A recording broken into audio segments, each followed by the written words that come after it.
कोटिशतं द्वादशसेविकोटोलक्षान् शीतस्तदिकानि चैव पञ्चाशदष्टौ च सहस्रसङ्ख्यमितच्छतं पञ्चपदं नमामि।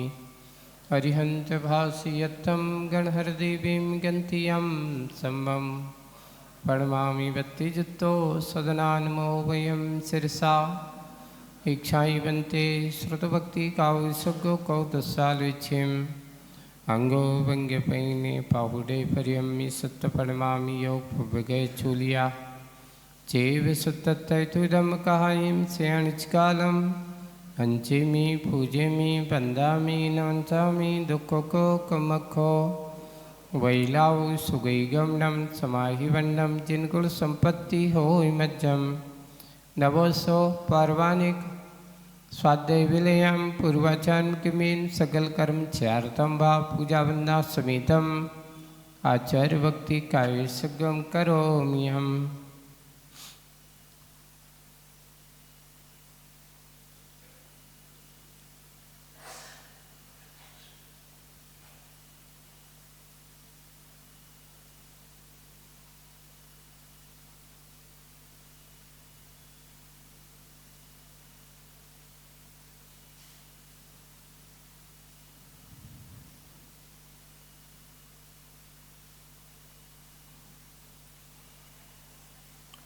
सृजलधिपारिगेभ्यः सपरमति विभाविना पटमतेभ्यः सुचरितपोनिधिभ्यो नमो गुरुभ्यो गुणगुणभ्यः।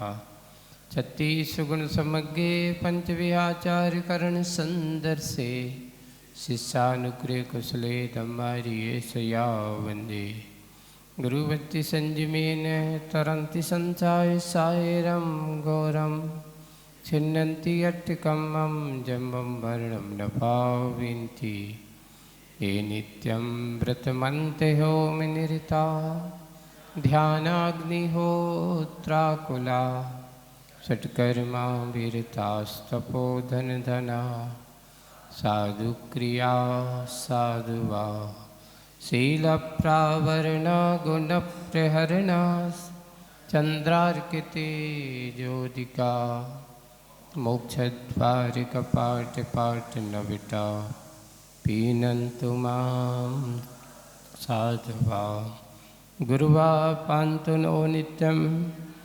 ज्ञानदर्शनायिका चारित्राणो गंभीरा मोक्षमारोपदेशिका इच्छाई बनते आयुर्भक्ति का सगो कौतसालुछिम समनान समदस संचरजित्ताणम पंचवियाचानम आर्यानम आराधि सदनानुपदेशानम वज्रयानम तिरुगुलपानर्यानम सभ्यसावनम सेणिचकालम हंचेमि पूजेमि वंदामि नमंसामि दुःखको कमको वैलाव सुगैगमनम समाहिवन्नम जिनगुण संपत्ति होय मज्जम नमो अरिहंताणम नमो सिद्धाणम नमो आयर्याणम नमो वज्रायाणम नमो लोये सभ्यसाहूणम।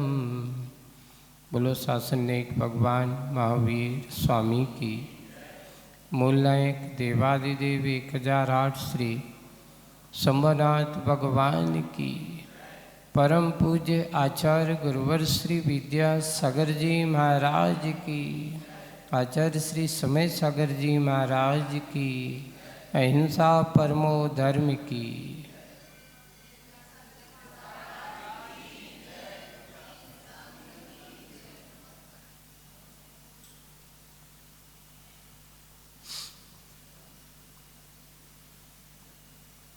दुनिया की संपत्तियां हैं,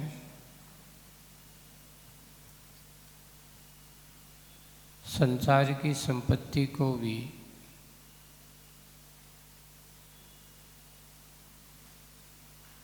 और एक आत्मिक संपत्ति है। दोनों संपत्तियों में महत्वपूर्ण संपत्ति कौन सी है? एक बहुत अच्छा एक दोहा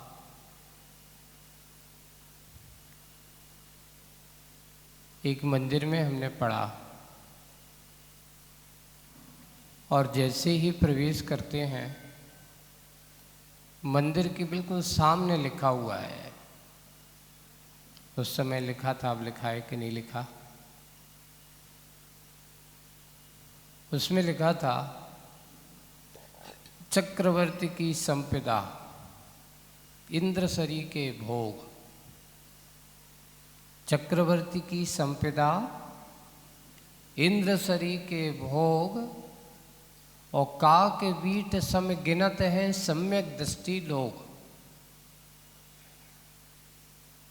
अब आप सोचेंगे ये इतना सारा उन्हें चक्रवर्ती की संपदा और इंद्रसरी के भोग, का के बीट, का के यानी कौआ है ना, और उसकी जैसे बीट अगर आपको लग जाए तो वो लोग क्या करते हैं, स्नान करते हैं, इसे साफ करते हैं, अपने आप को अपवित्र मानने लगते हैं। वैसे ही सम्यक दृष्टियों के लिए कहा कि उन्हें वो चक्रवर्ती की संपदा और इंद्रों की उस विषय भोग, इंद्रसरी के भोग। मनुष्यों में अगर कोई सबसे ज़्यादा पुण्यशाली जीव है तो वो है चक्रवर्ती, अगर संपत्ति की अपेक्षा से देखा जाए। और उससे वैभवशाली अगर कोई होते तो हमारे तीर्थंकर भगवान, उनसे भी ज़्यादा, चक्रवर्ती से भी ज़्यादा पुण्यशाली जीव होते हैं तो तीर्थंकर परमश जी ऐसे होते, प्रकृति की सत्ता वाला। लेकिन संपत्ति की अपेक्षा से कहा जा रहा है यहाँ पर तो चक्रवर्ती का 6 खंड का अधिपति है, और 6 खंड का अधिपति होकर के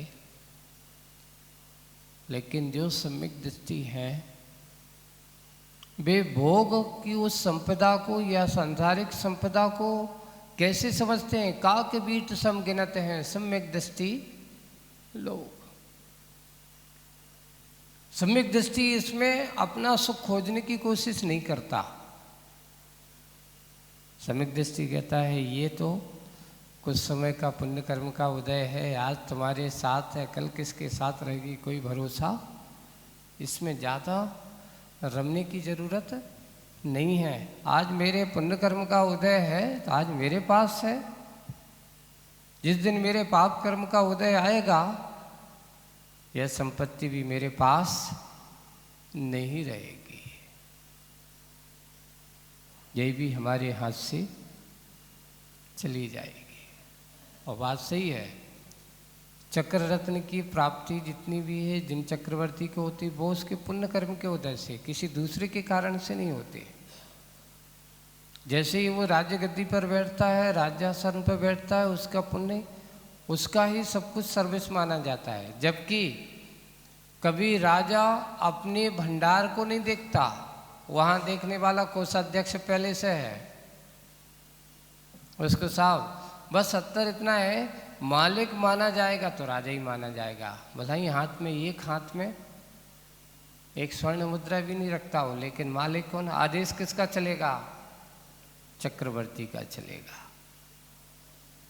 व्यवस्था करने वाले मुनीम बहुत हो सकते हैं, जैसे आप कोई दुकान पे होती ना, दिन भर मुनीम साहब काम कर रहे हैं, लेखा जोखा रख रहे हैं, हिसाब किताब रख रहे हैं, सारे नोटों के उनके हाथ से ही जा रहे हैं, सारे पैसा उनके हाथ से आ रहे हैं, लेकिन आखिर मुनीम साहब का काम कितना है, गिनती करके बंडल बनाने का।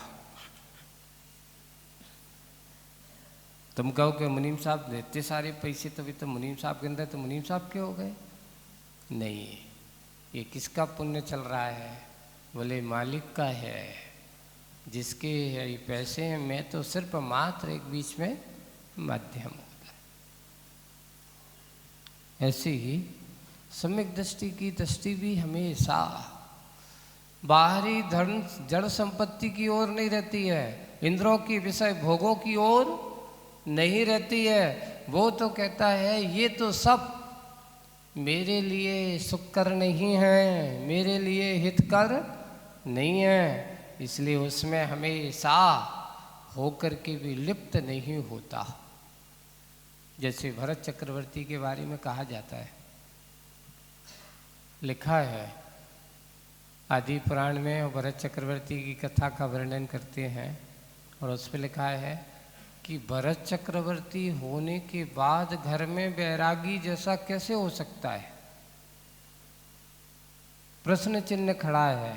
महाराज, लोग कह रहे हैं कि आप घर में रहते हो, इतने वैभवशाली हो, इतने 6 खंड के अधिपति होने के बाद भी आप परम शांति का अनुभव करते हो और अपने आप में रहते हो। हमें तो नहीं लगता कि आप ऐसे रहते होंगे, आप कैसे रहते हो। और फिर बाद में लोग ये भी कह रहे हैं कि ये बताओ कि चक्रवर्ती की एक नहीं 96,000 रानियां हैं। किसने देखा 96,000 रानियां हैं? उस समय 96,000 रानियां हैं, एक दो नहीं है।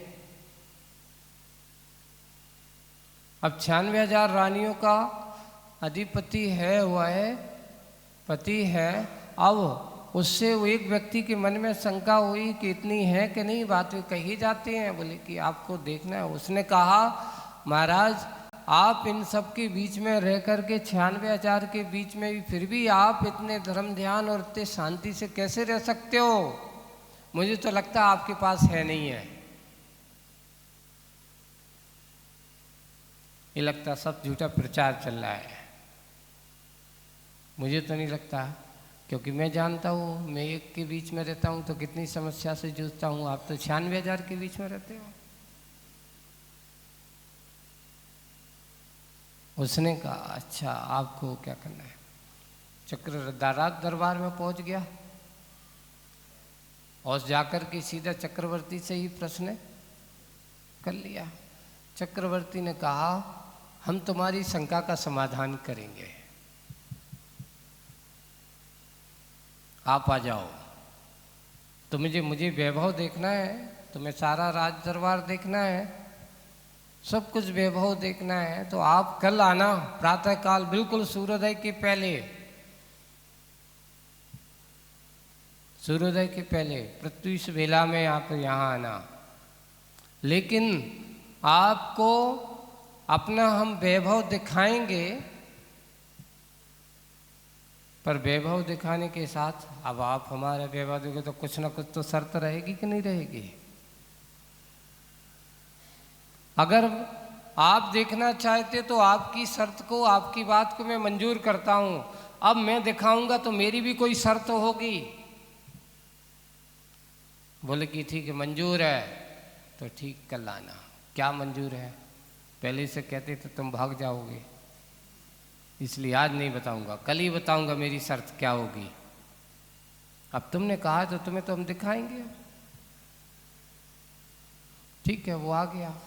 सुबह सुबह दूसरे दिन पहुंचा चक्रवर्ती के दरबार में। महाराज, मैं आ गया हूँ, मुझे आपका वैभव और पूरी की पूरी इतनी सारी रानियाँ। तो पहले से राजा ने, चक्रवर्ती ने सब संदेश सा कह दिया, सब अच्छे से अच्छे, सुंदर से सुंदर श्रृंगार करके सारी रानियाँ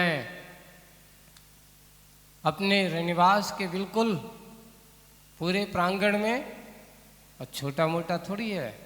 आपको नंद्यावर्त भवन होता है चक्रवर्ती का, उसका नाम क्या है? नंद्यावर्त है।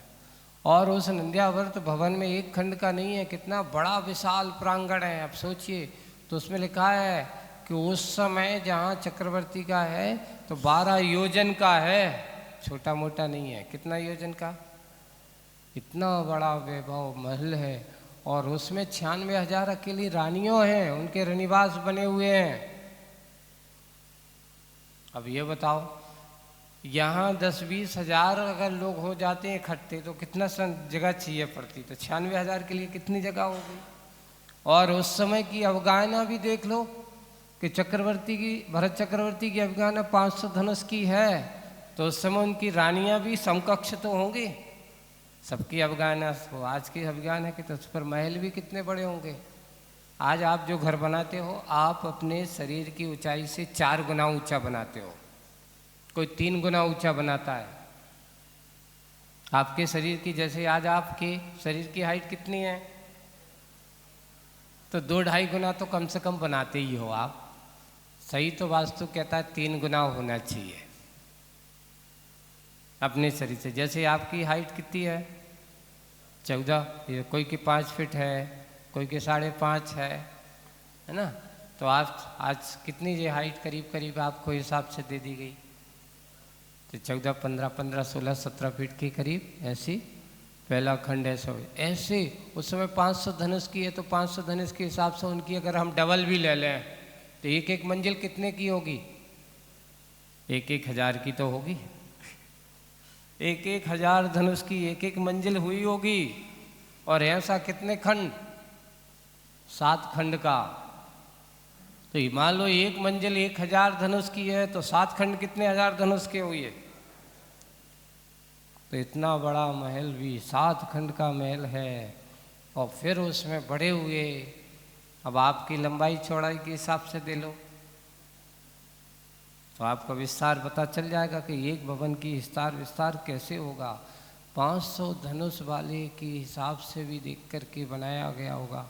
कितना बड़ा! तो 12 योजन प्रमाण कहा प्रथम चक्रवर्ती का। अब उसमें वह व्यक्ति गया है, सबको संकेत दे दिया कि सभी अच्छे सुंदर सुंदर श्रृंगार करके प्रातःकाल सब लाइन लगा करके अपने द्वार रंध्यावर्त भवन के उस अपने अपने द्वार में जहाँ रहते हैं या उसका प्रांगण होगा वहाँ पर खड़े होंगे। और सिर्फ और कुछ नहीं करना, खड़े रहना है। सब खड़े हुए हैं। वो व्यक्ति पहुंचा जिसने जिज्ञासा रखी। वहाँ पहुँचते ही अब चक्रवर्ती ने कहा कि देखो भाई, तुम्हारी शर्त हमने मंजूर की, अब तुम्हें हमारी शर्त को भी मंजूर करना होगा। कौन सी शर्त है? तुम हमारी रानियों को देखना चाहते हो? बोले कि हाँ जाना चाहते हैं। पूरा वैभव महल देखना चाहते हो? बोले कि हाँ देखना चाहते हैं। ठीक है, हाथ आगे करो, अपना हाथ बढ़ाओ। और सेवक को संकेत किया, अच्छा एक पीतल का कटोरा है, लोटा नहीं, क्या है? कटोरा है ना। और उस कटोरे में पूरा तेल से भर दिया गया। घी से नहीं भरा, घी तो जम सकता है ना। इसलिए किससे भरा? तेल से भर दिया गया है। तेल से भर दिया गया। अब उससे कहा, अब तुम्हें जाना है, लेकिन ये ध्यान रखना, आपके आगे 2 सेवक हमारे सैनिक रहेंगे और पीछे 2 रहेंगे, बिल्कुल आजू बाजू में 4 सैनिकों से घिरे रहोगे, जिनकी तलवार बिल्कुल बाहर, हाथ में बिल्कुल तैयार रहेगी। और इस कटोरे से जैसे ही एक बूंद नीचे गिरेगा, वैसे ही तेरी गर्दन भी नीचे गिरेगी।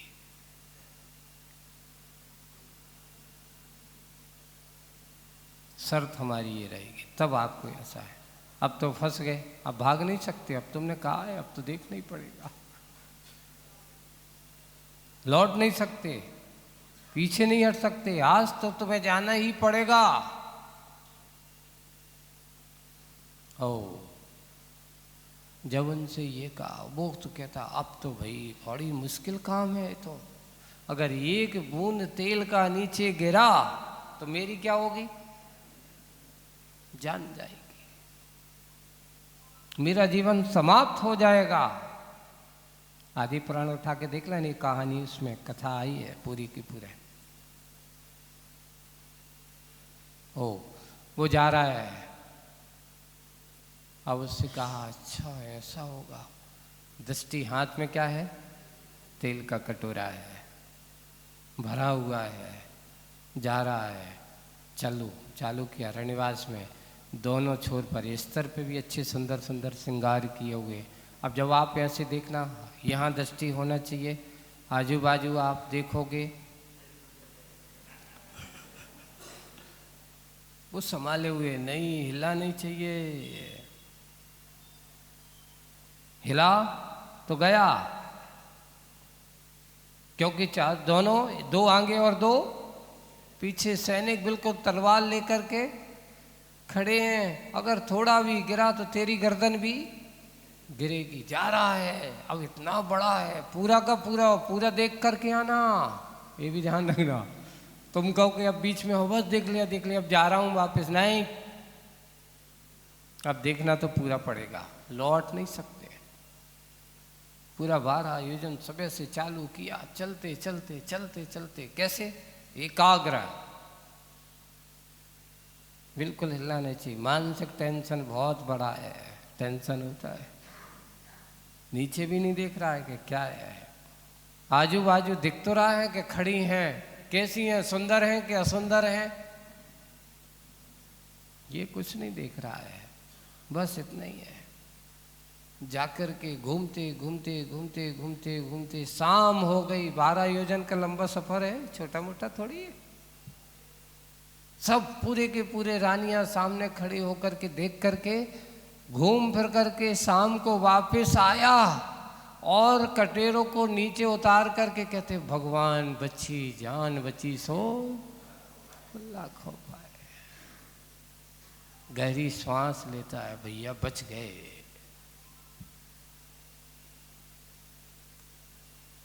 अब पूछा उससे, क्यों भाई, क्या हुआ? देख करके आ गए? चक्रवर्ती के पास हमारा वैभव है कि नहीं है? महाराज, हमने क्या देखा ये तो हम जानते हैं, था कि नहीं ये तो बताओ। कुछ था तो आजू बाजू खड़े तो थे सब, रानियां तो थी आपके,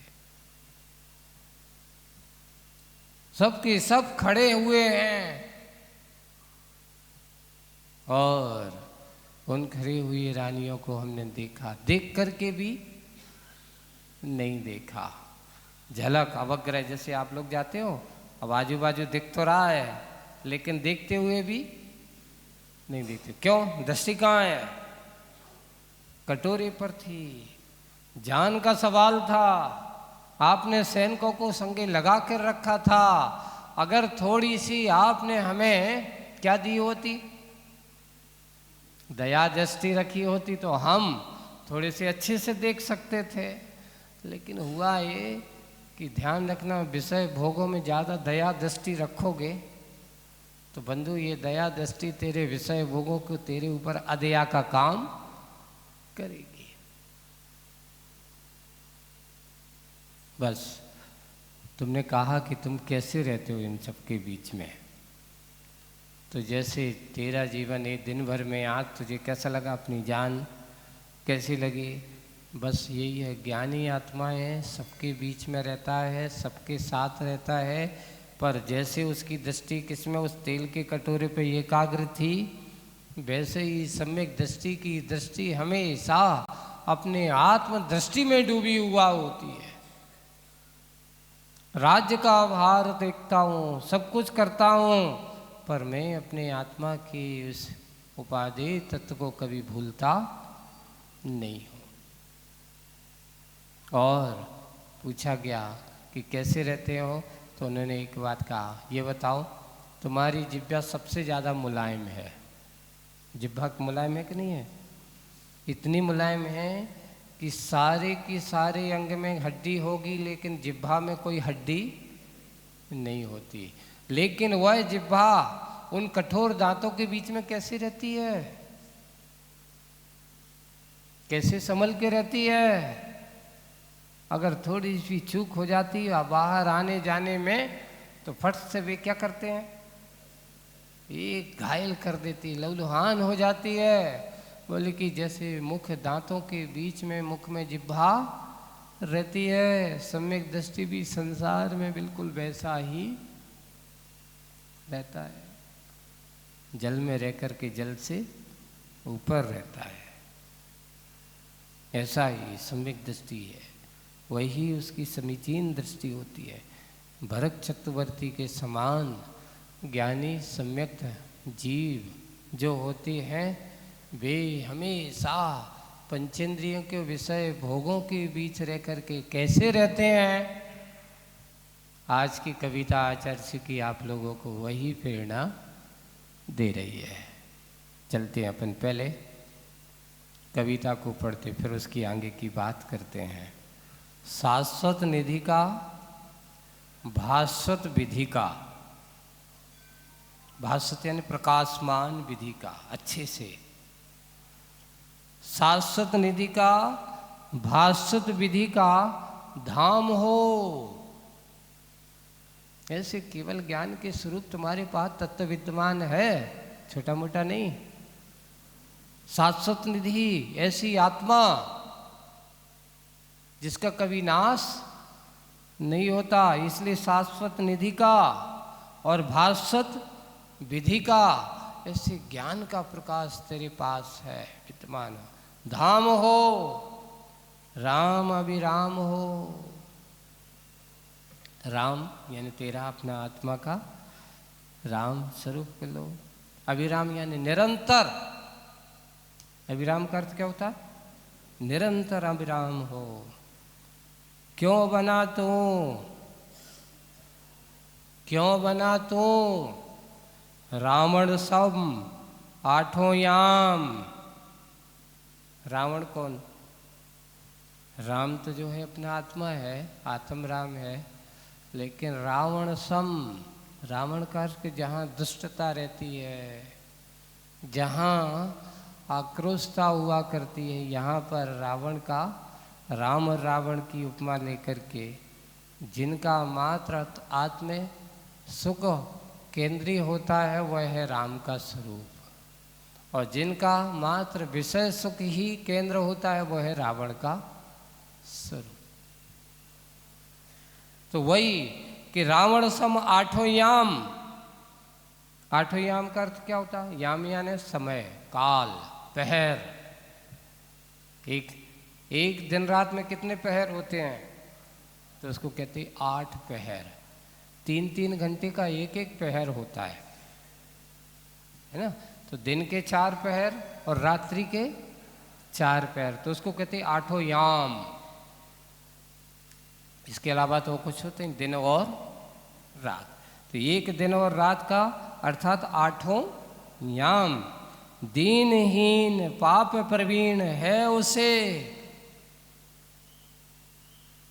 पापों में प्रवीण है, वही विषय भोगों के पापों में प्रवीण है उसे, बस लख जरा बहुत दूर जाकर, लख जरा बहुत दूर जाकर चेतना में लीन हो, सदा पीयूष बस चख जरा, उसको चखने की कोशिश कर। उस सुधा रूपी पीयूष यानी अमृत कहो। सुधा को पीयूष को दोनों एक ही शब्द है। सुधा का अर्थ भी अमृत होता है, पीयूष का भी अर्थ अमृत होता है। ऐसे बस चख जरा, उस आत्मा के रस को चखने की कोशिश तो कर। बाहर का रस में इतना आनंद आता है, इतना आनंद आता है कि वह भूल जाता है कि मेरा भी आत्मा का कोई रस है। यहाँ पर शाश्वत निधि तुम्हारी कौन सी है? ऐसी निधि जो कभी छूटे ना। तो हमारे आचार्यों की वाणी, भगवंतों की वाणी ये है कि तुम्हारी आत्मा के अलावा और कुछ भी यहाँ पर शाश्वत नहीं है। बताओ हो तो तुम्हारे पास कोई शाश्वत? वह है जिसका कभी विनाश ना हो। आपकी आत्मा के अलावा और कुछ भी नहीं, बाकी सब विनाश की है, कुछ भी शाश्वत नहीं है। आप सोचेंगे ये जमीन जायदाद मेरी होगी, ये भी तुम्हारी नहीं है। क्यों? ये बताओ, जब तुम नहीं थे ये जमीन किसकी थी? ये मकान किसका था? आप तो अभी के आए हो, 10, 20, 50 साल के, कोई हो सकता 60, 70 साल के। इससे पूछे हो जाए कौन थे, तो वो कहते हमारे दादा बाबा के थे। दादा बाबा के पहले किसकी थी? तुम्हें क्या पता? नहीं पता। इसलिए आज तक ये वसुधा किसी की नहीं हुई। जब अष्टपावण में भी आचार्य कुंद महाराज ने भी बाहुबली भगवान का उदाहरण को लिया है उन्होंने, अभी भाव पाठ हम लोग पढ़ रहे थे। मात्र एक थोड़ी सी मान कसाय, शल्य नहीं थी, मान कसाय थोड़ा सा, उतनी सी कसाय के कारण से केवल ज्ञान नहीं हो रहा है, सिर्फ इतना सा। क्या था? मैंने सब कुछ तो छोड़ दिया, मुनि बन गया हूं, बस थोड़ा सा एक विकल्प उनके मन में है कि काश इस भरत चक्रवर्ती की, ये वो 6 खंड का अधिपति है, राजा है, उसकी भूमि पर मैं खड़ा हूं। किसकी भूमि पर खड़ा हूं? भरत की भूमि पर मैं क्यों खड़ा हूं? इतना सामर्थ्य होता कि मैं यहाँ से उसकी भूमि को भी छोड़ देता। अपना थोड़ा सा, इतना किंचित मान उनको भगवान बनने में बाधक बन गया। बाहुबली भगवान ध्यान में लीन है, 1 वर्ष हो गया, खड़े हुए हैं, इतने ऐसे अचल खड़े हुए हैं, मेरू के समान अडोल अकंप खड़े हुए हैं। यहाँ तक कि हिलन डुलन नहीं। वर्षा काल में वो बामी जीव जंतुओं ने उनके चारों तरफ मिट्टी का ढेर लग गया, लताएं उनके शरीर पर चढ़ जाती हैं। सोचिए उस समय क्या परिणति रही होगी, कितनी एकाग्रता रही होगी। लेकिन इतनी एकाग्रता में एक छोटा सा मान उनको भगवान बनने से रोक रहा था कि मैं किसकी भूमि पर खड़ा हूँ, काश मैं इसको भी छोड़ देता तो कैसा हो। पता चला भगवान के समुद्र में जाकर के चक्रवर्ती को, और जाकर के उनने प्रश्न पूछा, भगवान बाहुबली भगवान को क्या हो गया, इतनी तपस्या करते 1 साल निरंतर, यहाँ तक कि चारों तरफ झाड़ जलखंड बामियाँ बन गई हैं, जीव जंतुओं ने अपना स्थान बना लिया है उनके आसपास, उनके पैरों पर उनको इतनी कठोर साधना करने के बाद भी उनको केवल ज्ञान क्यों नहीं हो रहा है? भगवान की वाणी से उनको ज्ञात होता है कि तू ही कारण है भरत चक्रवर्ती, तुम्हारे कारण से उनको केवल ज्ञान नहीं हो रहा है। बोले कि किस कारण से? एक छोटा सा विकल्प, एक छोटा सा मान तुम्हारे लिए उनको केवल ज्ञान के बाधक कारण बना हुआ है। कौन सा, क्या कारण भगवान बताओ। अब भरत चक्रवर्ती का मन निर्मल हो चुका है, अब उसके मन में कोई विकल्प नहीं है। उस समय भी नहीं था, वो तो क्या करे, वो नियोग ऐसा बन गया। बोले दिग्विजय यात्रा करके आए, उनके लड़ने का कोई उद्देश्य नहीं था। दिग्विजय यात्रा करके आए और यात्रा करने के बाद जो चक्र रत्न था वो राज भवन में प्रवेश नहीं कर रहा है, यानी अभी कुछ बाकी है, अभी कुछ बाकी है। पूछा, पता लगाया गया क्या बात है, रुक क्यों गया चक्र रत्न, आयुशाला में क्यों नहीं जा रहा है? बोले कि अभी भी कुछ बाकी है। पता चला क्यों, कि सब राजा ने तो अधीनस्थ तो हो गए, लेकिन अभी बाहुबली बाकी है। क्यों? क्योंकि आदिनाथ ने बाहुबली को कहाँ करा दिया था? पोदनपुर का। और भरत चक्रवर्ती को कहाँ करा दिया था? अयोध्या का, यानी वो पोदनपुर के राजा थे। तो वो भी सोचते हैं कि हम क्यों जाएं, क्योंकि हमारे पिताजी ने हमें राज दिया है ना, तो हमारा है। भरत चक्रवर्ती को अयोध्या का राज दिया, वो हरित है, वो दूसरों का राजा हो सकता है, मेरा राजा क्योंकि वो तो मेरा भाई है, भाई के नाते तो मैं साष्टांग, क्योंकि बड़ा है, उसके चरणों में बैठ सकता हूँ। लेकिन मैं भी उसी पिता की संतान हूँ जिसके पिता वो हैं, उनके हैं। भरत भी मेरे बड़े भाई हैं तो मैं भी उनका भाई हूँ, समान हूँ। मैं क्यों जाऊँ, उनकी अधीनता स्वीकार करो। संदेशा भेजा गया, संदेशा भेज जाते हैं कि तुम्हें आना होगा, क्योंकि चक्र रत्न किसमें, आयुशाला में प्रवेश नहीं कर रहा है, क्योंकि अभी तुम्हारी दिग्विजय पूरी नहीं हुई। वो अच्छा ये बात है, यानी मुझे झुका करके चक्र रत्न को आयुशाला में रखा जाए। बिल्कुल मैं झुकने वाला उस समय राजा। और एक नहीं, फिर रास युद्ध होता है। वो सोचते हैं अगर ऐसा होगा तो कितने जीव मरेंगे, इसलिए एक काम करो दोनों भाई आपस में निपट लो। तो 3 युद्ध हुए, तीनों युद्ध में कौन हार गया? ये भी पंचम काल का दोष है। चक्रवर्ती कभी हारता? ये हुंडप सर्पिणी काल के कारण से ऐसा हुआ।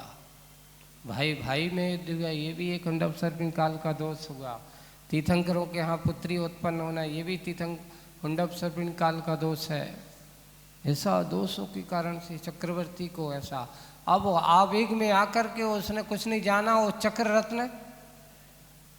लेकिन आदमी कसाई में अपनी मर्यादा भूल सकता है, लेकिन जो आयुध वगैरह होते उनकी मर्यादा कभी वे भूलते। और उन्होंने जैसे गया वो परिक्रमा लगाई, क्योंकि अपने परिवार वालों पर अपने आयुध कभी घात नहीं करते। वापिस आ जाता है। वापिस आ जाने के कारण से अब चक्रवर्ती को गुस्सा आई। उसने ऐसा कहा तो बाहुबली को वैराग्य, सोचिए जब मेरा भाई ही सिर्फ राज के लिए मेरे ऊपर चक्र रत्न चला सकता है, तो ऐसे राज्य को धिक्कार है। वैराग्य हो जाता है, सब छोड़ छाड़ करके चले जाते हैं। वैराग्य तो हो गया पर छोटा सा राग बना रहा। मान कैसा है कि मैं भरत चक्रवर्ती की भूमि पर खड़ा हूँ। उतना सा राग, उतना सा विकल्प, उतना सा मान उनको केवल ज्ञान से रोके रखा हुआ है।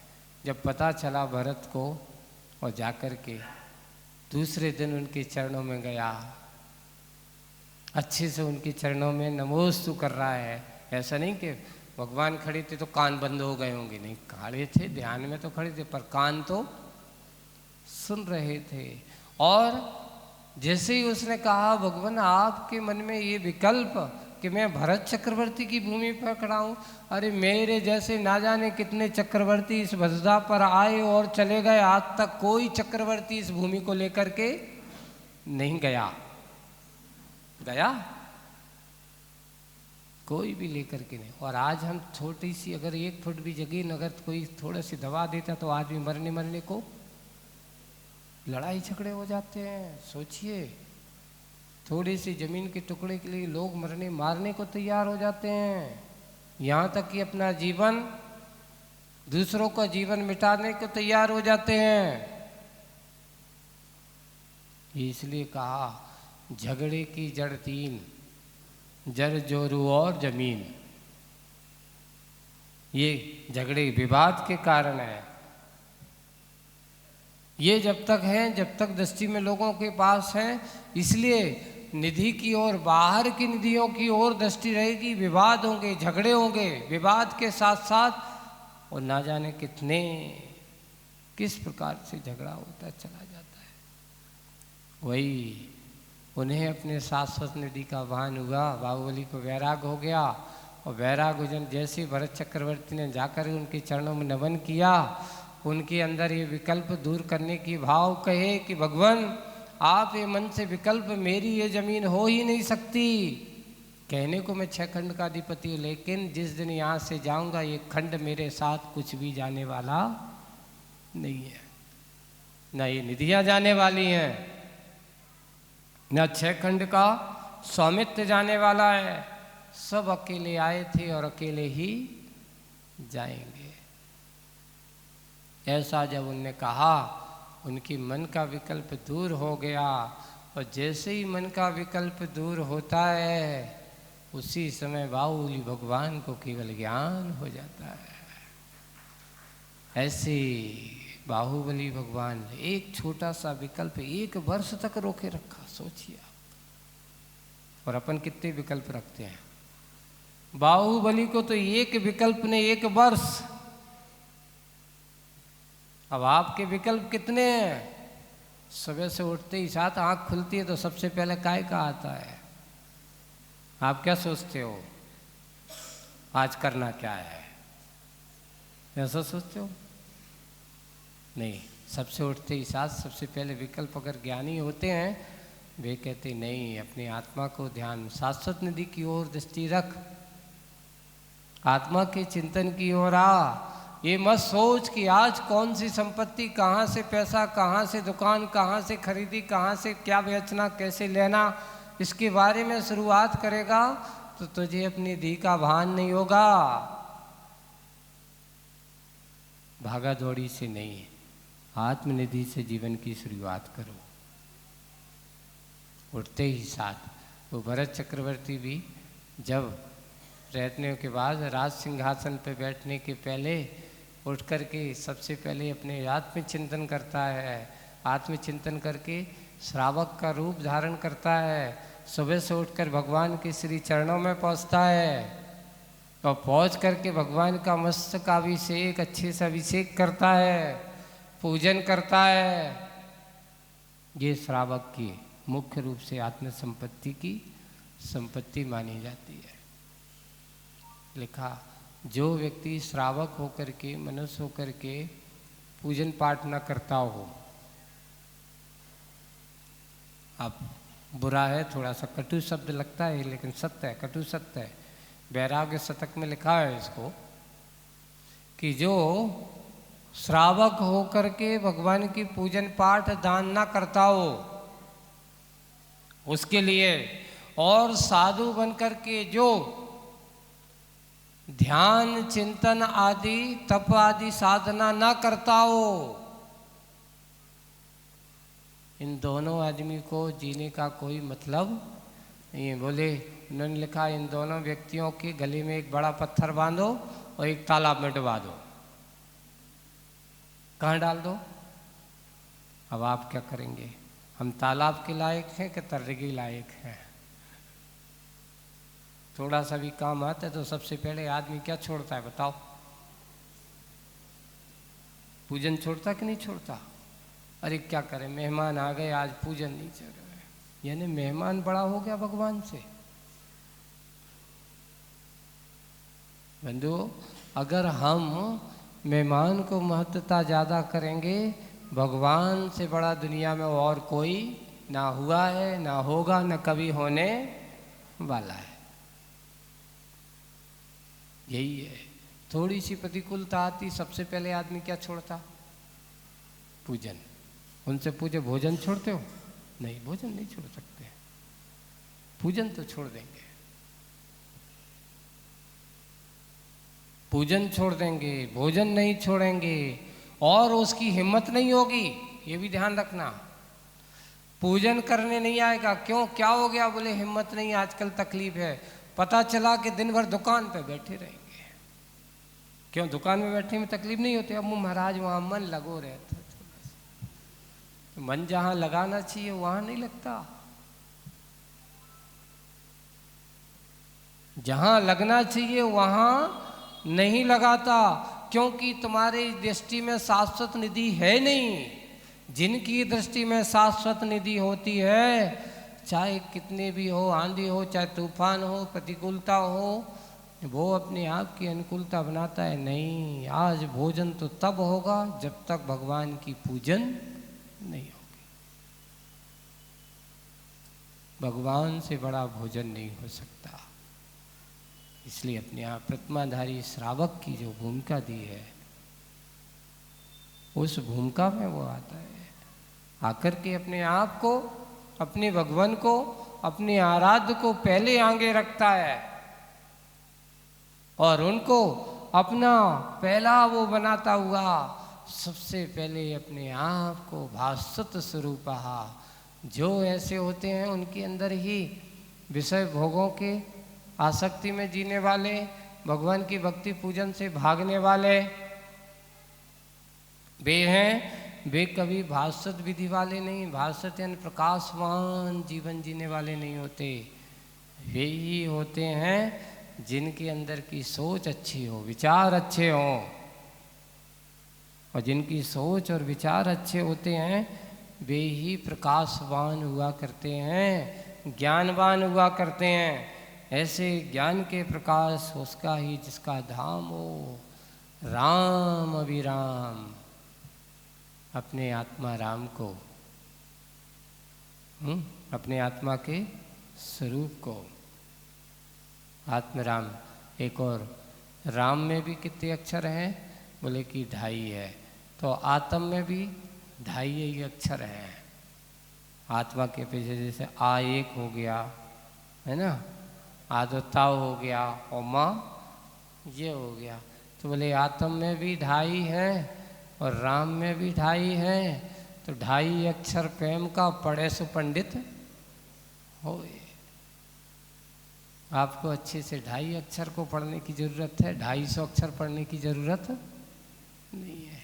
हम लोगों से आचार्य बार बार कहते हैं, जिसने अपने आप के अक्षर को, आत्मा के स्वरूप को जिसने अच्छे से समझ लिया, आत्मा के पाठ को जिसने पढ़ लिया, बड़े बड़े ग्रंथ को पढ़ने वाले, बड़े बड़े ग्रंथ को पढ़ाने वाले, अंत समय अपने आत्म राम के पाठ को पढ़ने में याद आ जाए और आत्मा के स्वरूप का चिंतन जिनकी दृष्टि में आ जाए, समझ लेना उसके ग्रंथ को पढ़ना सार्थक हो गया। जीवन भर जिन्होंने उपाध्याय परमेष्टि का काम किया, जीवन भर दूसरों को शिक्षित दीक्षित करने का आचार्य परमेष्टि का काम किया, ऐसे बड़े से बड़े साधक भी अंत समय में नमो अरिहंताणम ओम नमः, अगर इतना शब्द निकल गया समझ लेना उसका पढ़ना और पढ़ाना सार्थक हो गया। उस समय बड़े बड़े ग्रंथ याद नहीं आते, पंच परमेष्टि ही याद आते हैं। इसलिए संस्कार वही बनाओ जो आपके संसार के नाश का कारण हो।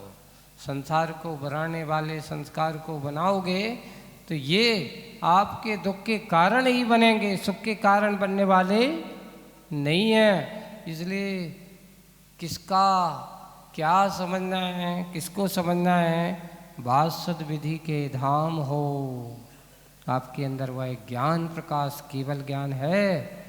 आपके अंदर भी इतनी बड़ी क्षमता है प्रत्येक आत्मा के पास कि वह भी केवल ज्ञान को प्राप्त कर सकता है। ऐसे राम अभिराम हो, क्यों बना तो रावण सम। आज के समय में कटाक्ष लग रहा है कि नहीं? रावण की दृष्टि क्या थी? बाहर की दृष्टि थी कि अंतर की दृष्टि थी? काश उसने अगर अपने अंतरंग दृष्टि, जितना ज्ञान उसने अर्जित किया था, अगर अपने आप को उस ज्ञान का उपयोग कर लेता तो वो केवल ज्ञानी बन सकता था।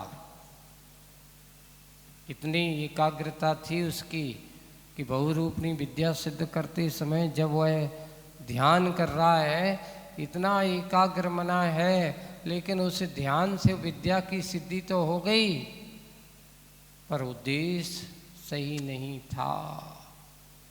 वह विद्या उसके काम नहीं आई, उसको बचा नहीं पाई, यानी वह विद्या उसके ही आत्मघात का कारण बन जाती है। इसलिए रावण समाठो याम दीनहीन पाप प्रवीण। कैसे बने हो? दीनहीन मतलब क्या हो गया? मेरे पास थोड़ा सा कम है, उसके पास ज़्यादा है, चिल्लाते रहते हो। मेरे साथ पक्षपात किया गया है, धोखा किया गया है, मेरे साथ छल कपट हुआ है, दुनिया को गाते ही रहते हैं, यही दीनहीनता है। अरे भाई, तो अपने कर्म का भरोसा जिन्हें नहीं होता तो वे ही दूसरों के ऊपर शिकायत करते हैं, वे ही गाते रहते हैं। अगर मेरे पुण्य में मेरे पास अगर जो था, मुझे जो मिला है उस पर उसको भरोसा होता तो वो कभी दूसरों के ऊपर आरोपण नहीं करता। कि मेरे साथ मेरे भाई ने, मेरे पिता ने, मेरे परिवार वालों ने ऐसा छल कपट किया, मेरी संपत्ति को हड़प लिया। अरे भाई, तेरे पुण्य में नहीं थी इसलिए उसके पास है। ये सोच, हमारे पास जितनी है उतनी ही काफ़ी है, और नहीं भी है तो ये सोचना चाहिए कि इस भाव में लगता है कि नहीं होगा अपना पुण्य कर्म का उदय। जितना है, जैसा है, अच्छे जीवन जी। एक बार एक बहुत अच्छा आर्टिकल मैंने पढ़ा और उसने कहा, देखो वो उसका सोच बहुत अच्छा था, कि एक व्यक्ति है अपने जीवन काल में सबसे बड़ी मूर्खता करता है। बोले क्या मूर्खता करता है? सारा जीवन पाप में लगा देता है। जिस समय जो जीने का आनंद लेना चाहिए उस समय ये किस में लगा देता है? बोले कि हुआ ये कि मान लो किसी व्यक्ति ने सर्विस की, उन्हें सर्विस वाले की दृष्टि से की, तो बोले कि क्या हुआ? बोले 50-60 साल तक तो वो सर्विस करता रहा, ट्रांसफ़र होता रहा, अब कभी इस सरकारी आवास में, कभी इस नगर में, कभी उस नगर में। बोले 50-60 साल तो कैसे निकल गए?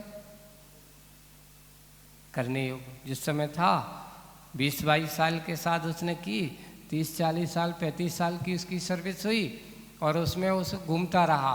अब जैसे ही 60 साल का हुआ, रिटायरमेंट हो गया। अब रिटायरमेंट होने के बाद कितनी ज़िंदगी है? ज़्यादा से ज़्यादा किसी की 60 साल के अगर आज के भरोसे देखा जाए तो हम तो भगवान महावीर स्वामी के शासन पाल कर भरोसा करते हैं। भगवान महावीर स्वामी का 72 वर्ष की आयु थी। हम तो कहते हैं अपनी इतनी हो गई तो बहुत है, इतनी हो गई तो अब कितने बचे? 12-15 साल। अगर तुम अब जमीन लोगे, मकान बनाओगे तो 2-5 साल बनाने में लग जाएंगे। लग जाते कि नहीं लग जाते?